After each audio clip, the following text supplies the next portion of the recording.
நான் 9 தடவை ஜெயிலுக்கு போயிருக்கேன். ஆனா, என்ன பார்க்கறதுக்கு ஒரு நாயும் வரல. இந்த சமுதாயத்துக்காக எத்தனையோ விஷயங்கள்ல நான் ஈடுபட்டிருக்கேன். எத்தனையோ போராட்டங்களும் பண்ணியிருக்கேன். ஆனா, நான் ஜெயில்ல இருக்கும்போது ஒரு நாயும் வரல. சின்ன வயசுல சாப்பாட்டுக்கே வழி இல்லாம ரொம்ப கஷ்டப்பட்டு வளர்ந்துருக்கேன். சொல்லப்போனா ஒரு பீட்சாவ பார்த்தா, அத பார்த்து முறைச்சுக்கிட்டே இருப்பேன். இது எப்படா சாப்பிடலாம் அப்படிங்கிற லெவலுக்கு.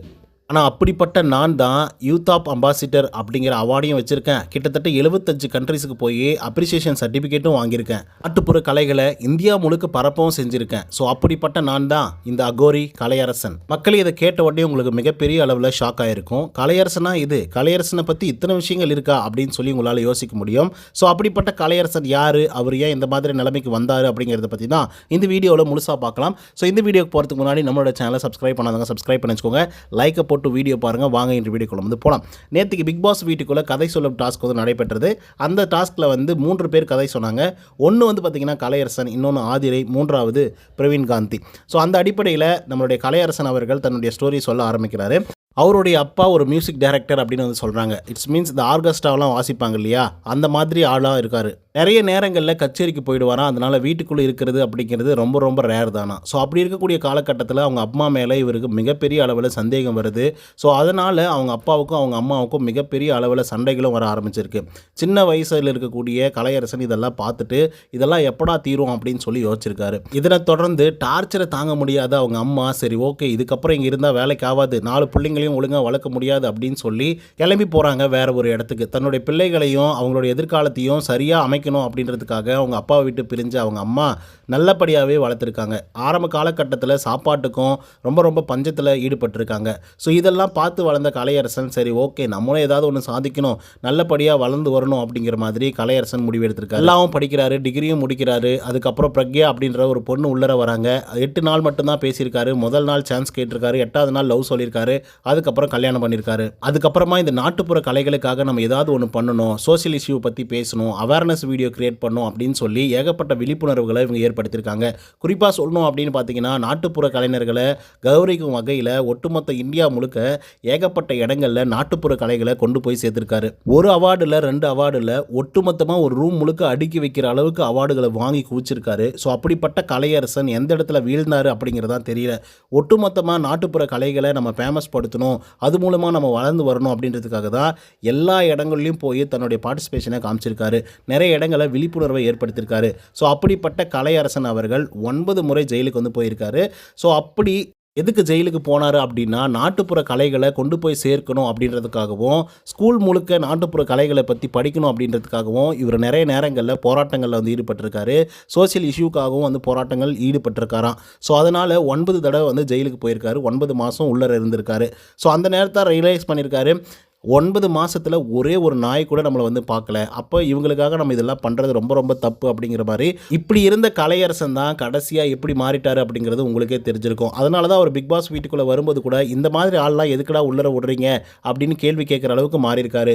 ஒரு சூழ்நிலை எப்படி வேணாலும் ஒருத்தரை மாற்றும் அப்படிங்கிறதுல மாற்று கருத்தே கிடையாது. அதெல்லாம் தவிர்த்து கலையரசனை பற்றி இன்னும் சில விஷயங்கள் வந்து சொல்கிறேன். யூத் அம்பாசிடர் அப்படின்னு சொல்லி அவருக்கு ஒரு அவார்டு கூட வந்து கொடுத்துருக்காங்க.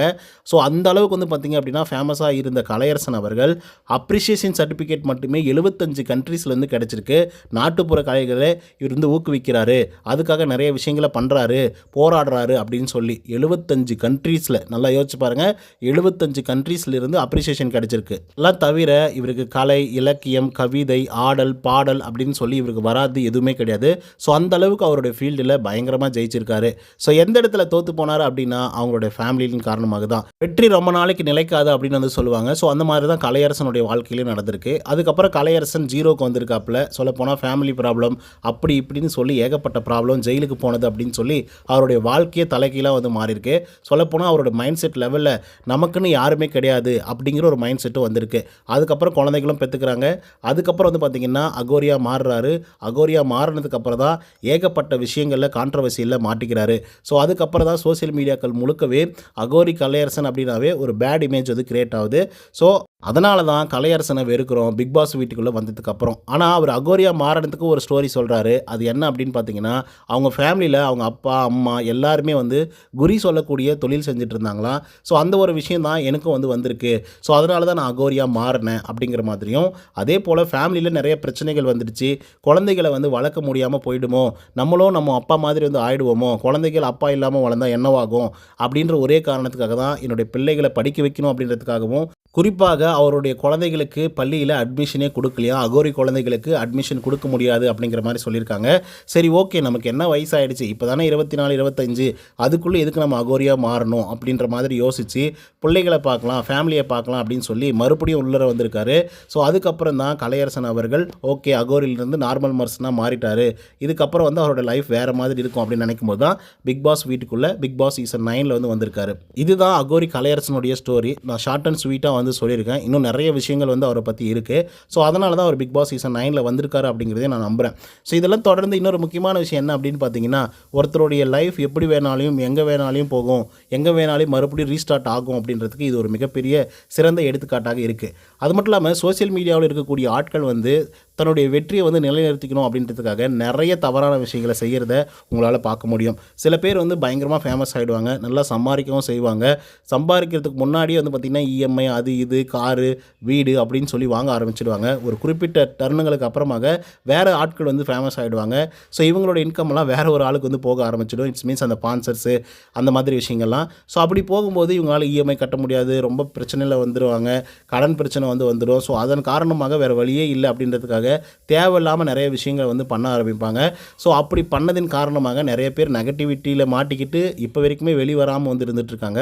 அதே போல் சில பேர் வந்து பாசிட்டிவாகவே அப்படியே கொஞ்சம் கொண்டு போயிட்டு இருக்கிறவங்களும் வந்து இருந்துட்டுருக்காங்க. ஸோ அதே மாதிரி தான் கலையரசன் அவர்களும். ஸோ லைஃப் முழுக்க ஒரு நல்ல வெற்றியை ருசித்த கலையரசன் அவர்கள், ஆரம்ப காலகட்டத்தில் ரொம்ப கஷ்டத்தை பார்த்த கலையரசன் அவர்கள், ஒரு நல்ல விஷயத்துக்காக நாடு முழுக்க ஒரு விஷயத்தை செஞ்ச கலையரசன் அவர்கள், 75 கண்ட்ரீஸ்லேருந்து அப்ரிசியேஷன் சர்டிஃபிகேட் வாங்கின கலையரசன் அவர்கள், யூத் அம்பாசிடர் அப்படிங்கிற பேர் வாங்கின கலையரசன் அவர்கள் அகோரி கலையரசனாக மாறி அவரோட லைஃபே வேறு மாதிரி மாறிடுச்சு. ஸோ அதனால தான் நான் அதை மாற்றணும், என்னுடைய பிள்ளைகளுக்கு வந்து பள்ளிகளில் அட்மிஷன் கொடுக்க மாட்டேங்கிறாங்க, ஸோ அதை நான் மாற்றணும், என்னோடய பேரை மாற்றணும் அப்படின்றதுக்காக மறுபடியும் மறு உருவம் எடுத்து வந்திருக்காரு. ஸோ இது அவருக்கு சக்ஸஸ்ஃபுல்லாக இருக்குமா இருக்காதா அப்படிங்கிறத நம்ம பொறுத்து தான் பார்க்கணும். அண்ட் இன்னொரு முக்கியமான விஷயம், 9 முறை நான் ஜெயிலுக்கு போயிருக்கேன். இந்த சோஷியல் இஷ்யூக்காகவும் அவேர்னஸ்க்காகவும் நாட்டுப்புற கலைஞர்களை ஊக்குவிக்கிறதுக்காக அவங்களுக்காக போராடி 9 தடவை நான் வந்து ஜெயிலுக்கு போயிருக்கேன். ஆனால் ஒரு நாய் கூட என்னை எட்டி இறங்கி பார்க்கல அப்படிங்கிற மாதிரி வந்து சொல்லியிருக்காங்க. இதுக்கு என்ன சொல்கிறதுனே தெரியல. கலையரசனை நினச்சி நம்ம பரிதாபம் தான் படணும். அண்ட் இன்னொரு முக்கியமான விஷயம், நம்ம எந்த இடத்துல இருக்கிறோம், யார் கூட நம்ம பேசுகிறோம், யாரை நம்ம நண்பனாக வச்சுக்கிறோம் அப்படிங்கிறத பொறுத்து தான் நம்மளுடைய வாழ்க்கை எது, நம்மளுடைய தரம் எது அப்படிங்கிறத வந்து நிர்ணயிப்பாங்க. ஸோ அந்த மாதிரி கரெக்டான ஆட்கள் கிட்ட இருங்க, கரெக்டான ஆட்களுக்காக நீங்கள் எது வேணாலும் செய்யுங்க. தவறான ஆட்கள் கிட்ட சேர்ந்து தவறான விஷயங்களுக்காக நீங்கள் எதை தான் பண்ணீங்க அப்படின்னா இவரோட லைஃப் மாதிரி தான் மாறும். ஸோ இதை பற்றின உங்களோட கருத்துக்கள் என்ன அப்படிங்கிறத கமெண்ட்ஸில் சொல்லுங்கள். இந்த வீடியோ பிடிச்சதா லைக் அண்ட் சப்ஸ்கிரைப் பண்ண மறந்துடாதீங்க. இன்னொரு தகவலோட சந்திக்கிறேன். Until then bye from Uday. நன்றி, வணக்கம்.